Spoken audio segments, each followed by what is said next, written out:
Alright guys, hello. Cloud Note PH here. So, may kakabit tayong parts ulit. Ayy! So, ikakabit natin to sa Mio Gear na. Straight JB dito. Meron tayong spring dito. Clutch bell. Clutch lining assembly. Pulley set. Torque drive assembly. Then, JBT na Flybolt NG straight. Okay, guys. So, ikakabit na natin to maya-maya. Papahupain lang natin yung ulan. Siguro gagawin na lang natin siya ng separate na video. Yung performance na itong panggilid na to. So, kakabit na natin siya. Yun. Bali, bubuksan na natin mga lodi.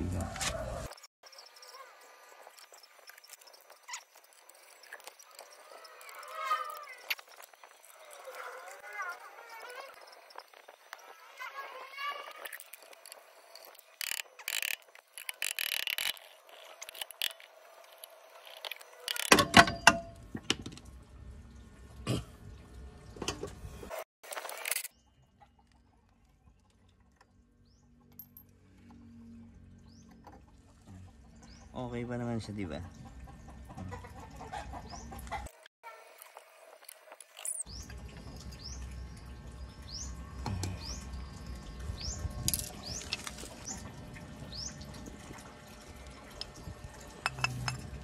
Yung mga idol, kung makikita nyo, medyo malinis pa naman siya. So, siguro, kahit tsaka na lang natin siya linisan.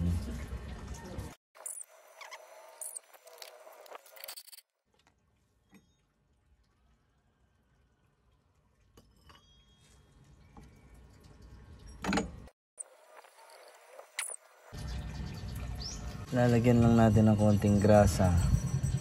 Konti lang. Then after nyan, ikakabit na natin tong torque drive tsaka yung clutch lining assembly. Clutch assembly. Bali 1000 RPM nga pala tong spring natin mga idol na.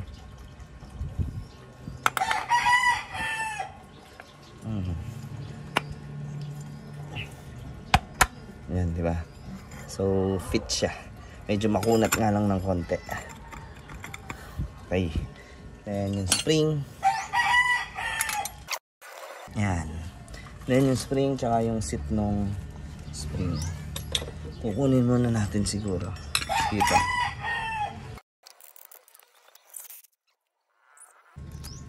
Okay. So mga idol, sa pagkakabit nito, tips lang. Kung nasaan tong part na to, wala namang problema kahit magkabali-baliktad to eh. So kung nasaan yung part na to, dapat yung walang nakalagay na block, siya ang nakaupo dito sa ating torque drive. Okay?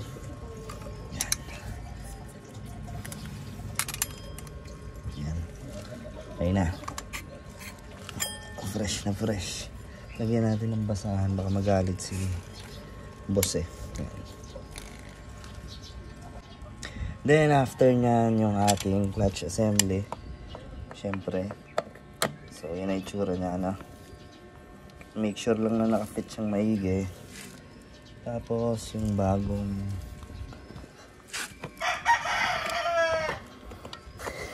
kainayon kasing tapakan. Sige na nga.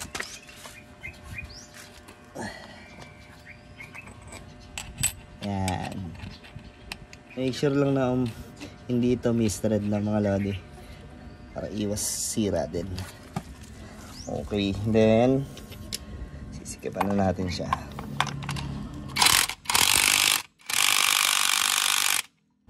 Okay, so ikakabit na natin to mga lodi. So smooth. Then yung bell naman,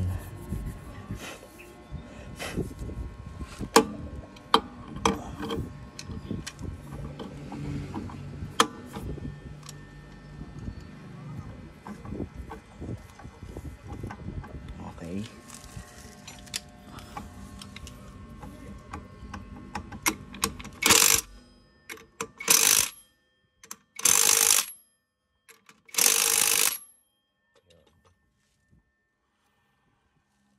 Then after yung belt naman, make sure lang mga idol na kung dito nakaposisyon yung motor, yung arrow niya nakapaganoon na. Pipigayin lang natin tong ating torque drive. Then right after naman yung ating pulley set. Yan. Lagyan lang natin ng konting grasa dito para smooth lahat. Konti lang mga idol na, konti lang.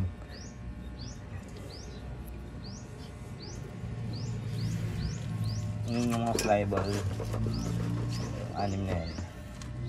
Sa flyball, straight 10 naman to eh.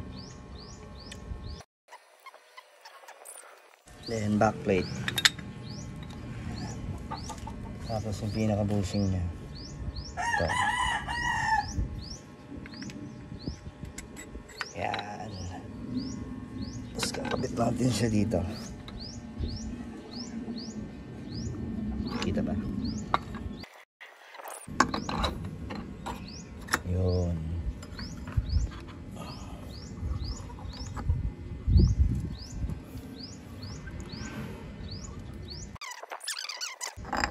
Tapos ito.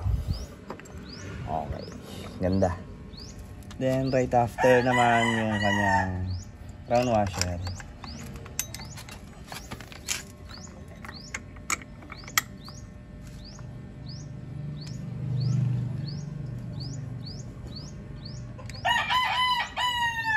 Tsaka yung 17mm na nut.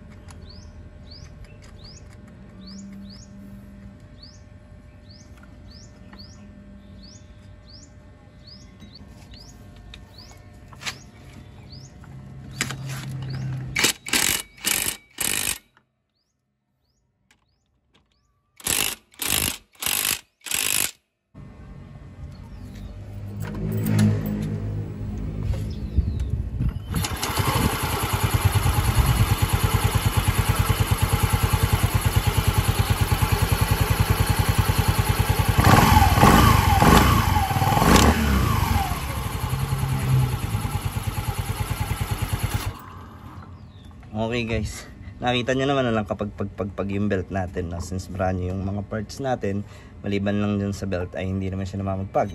Okay, so mga idol, ikakabit na lang natin to na wala siyang naging problema, smooth siya. Let's go.